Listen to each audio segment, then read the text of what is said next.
आधारित है, जो कई सालों से प्यासी थी और आदमियों को देखते ही उसकी गुफा गीली हो जाती थी। रानी को सबसे ज्यादा गुस्सा राजा पर आता था, जो कभी उसकी प्यास नहीं बुझा पाता था। रानी की पहरेदारनियां भी ये बात अच्छी तरह जानती थी कि राजा का लकड़ा 2 झटके मारकर ही लस्सी निकाल देता है। कुछ दिनों बाद राजा से मिलने एक जवान लड़का आता है। इस लड़के का नाम सू था और वो एक अमीर व्यापारी था। वो राजा के पास कीमती चीजें बेचने आया था। राजा को उसकी चीजें अच्छी लगी थीं। इसी बीच एक सिपाही राजा के पास आकर कहता है कि पैसा मंत्री को आने में थोड़ा समय लगेगा, वो शिकार करने गए थे और आपका संदेश पाकर वहाँ से चल पड़े हैं। उसकी बात सुनकर राजा गुस्सा हो गया, लेकिन तभी सू राजा से कहता है कि पैसा मंत्री के आने तक मैं महल में घूम फिर लेता हूँ। राजा के यहाँ कहने पर सू महल में घूमने लगा। रानी भी अपनी सेविकाओं के साथ हंसी मजाक कर रही थी। जैसे ही सू की नजर रानी पर पड़ी तो उसकी खूबसूरती देखकर वो दंग रह गया। रानी का रसीला बदन और उसके बड़े बड़े तरबूज देखकर सू के लकड़े ने बगावत कर दी थी। वाले सभी लोग जानते हैं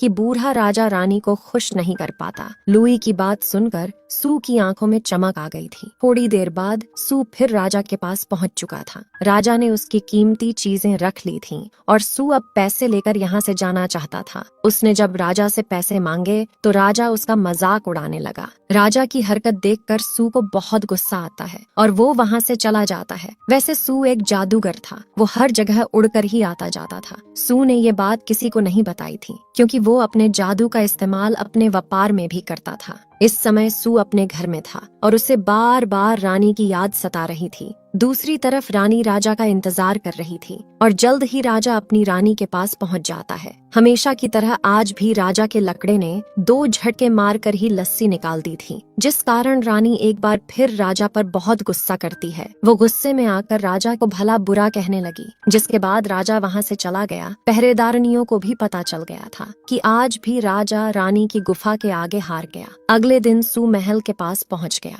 वो यहाँ आकर अपने जादू का इस्तेमाल करने लगा, जिससे महल में तेज हवा चलने लगी। ये हवा इतनी तेज थी कि सभी लोग मुश्किल से खड़े हो पा रहे थे। सू यहाँ राजा से बदला लेने के साथ साथ कुछ और भी करने आया था। देखते ही देखते वो रानी के पास पहुँच जाता है। उसे अपने इतना करीब देखकर रानी इतना डर गई कि बेहोश ही हो जाती है। पहरेदारनियां सू को रानी से दूर जाने को कहती हैं, लेकिन सू उनकी बात नहीं सुनता। राजा ने उसका कीमती सामान चुराया था और अब सू भी उसकी रानी उठाकर भाग जाता है। उसके जाते ही तेज हवा भी चलनी बंद हो गई। पहरेदारनियां जल्दी जल्दी राजा के पास जाकर उसे बताती हैं कि सू रानी को उठाकर भाग गया। उधर रानी को सू के घर में होश आ चुका था। खुद को अनजान जगह पर पाकर रानी बहुत डर गई थी। उसे कुछ समझ नहीं आ रहा था कि वो कहाँ है। वो जैसे ही यहाँ से भागने लगती है तो सू उसके सामने आ जाता है। रानी उसे धमकी देकर कहती है कि मुझसे दूर रहो, लेकिन सू उससे कहता है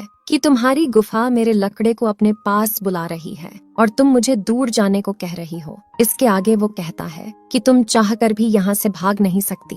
बेहतरी इसी में है कि तुम मेरे लकड़े के साथ मजे करो। उसकी बातें सुनकर रानी की प्यासी गुफा गीली हो गई, जिसके बाद वो दोनों शुरू हो जाते हैं। दूसरी तरफ राजा रानी को लेकर परेशान हो रहा था। उसने ऐलान कर दिया कि जो भी उसे सू की खबर देगा उससे वो मोटा इनाम देगा। राजा के दिमाग में यही बात चल रही थी कि पता नहीं मेरी रानी किस हाल में होगी। मगर रानी तो सू का लकड़ा लेकर काफी खुश थी। वो सू से कहती है कि मुझे ऐसा ही दमदार लकड़ा चाहिए था जैसा तुम्हारे पास है। सू का लकड़ा लेकर रानी को उससे प्यार हो गया था। रात होते होते भी जब राजा को अपनी रानी की कोई खबर नहीं मिलती तो वो और भी परेशान हो जाता है। उसकी परेशानी देखकर लुई उसके पास आकर कहने लगा कि मुझसे आपकी परेशानी देखी नहीं जा रही, मैं खुद रानी को खोजने की कोशिश करूंगा। उसकी बात सुनकर राजा उससे कहता है कि तुम कुछ भी करो, बस मुझे मेरी रानी मेरे पास चाहिए। अगले दिन सू और रानी बातें कर रहे थे। सू रानी को बताता है कि आज मैं राजा के पास जाने वाला हूँ ताकि उससे अपने पैसे ले सकूं। उसकी बात सुनकर रानी परेशान हो गई। वो उसे रोकना चाहती थी, लेकिन सू उसकी एक नहीं सुनता। थोड़ी ही देर बाद सू राजा के महल में पहुंच गया। वो राजा को सब बताकर कहता है कि मेरे जादू के सामने तुम टिक नहीं पाओगे, मुझे मेरा पैसा चाहिए, उसी के बाद मैं तुम्हारी रानी वापस करूंगा।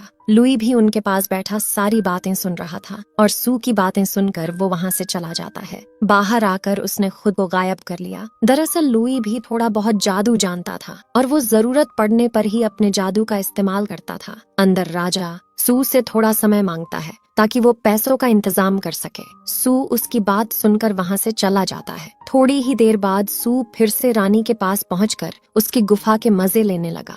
लुई भी उसके घर तक पहुंच गया था और वो छुपकर उन दोनों को देखने लगा। लुई ने गायब होकर सू का पीछा किया था और उसका पीछा करके ही वो यहाँ तक पहुंचा था। कुछ देर बाद सू कहीं चला गया और रानी आराम करने लगी। इसी बीच रानी कोई आवाज सुनकर जब अपनी आंख खोलती है तो उसे अपने सामने लुई नजर आता है। लुई को देखकर रानी बहुत खुश हो गई। वो उसे सब बताती है कि सू मुझे उठाकर यहाँ ले आया था। उसकी बात सुनकर लुई कहने लगा कि मुझे सब पता चल चुका है और मैं ये भी जानता हूँ कि तुम सू का लकड़ा लेकर बहुत खुश हो। लुई की बात सुनकर पहले तो रानी शर्मा जाती है, लेकिन फिर आगे कहती है कि मुझे एक दमदार लकड़े की जरूरत थी क्योंकि राजा का लकड़ा तो बेकार था। मुझे सू से प्यार हो गया है और मैं अब उसी के साथ रहना चाहती हूँ। ये सुनकर लुई उसे बताता है कि सू राजा से पैसे लेकर तुम्हें वापस महल में छोड़ देगा। वो तुम्हें धोखा दे रहा है क्योंकि वो सिर्फ पैसों से प्यार करता है। लुई की बात सुनकर रानी हैरान हो गई थी। लुई अब कहता है कि मैं भी तुमसे बहुत प्यार करता हूँ और मेरा लकड़ा सू से भी बड़ा है। इतना कहकर वो रानी को लिटाकर उसकी गुफा में अपना लकड़ा घुसा देता है। लुई की बात बिल्कुल सच थी। उसका बड़ा सा लकड़ा लेकर रानी बहुत खुश हो गई थी। उधर बेचारे राजा को डरावने सपने आ रहे थे। उसे डर था कि पता नहीं सू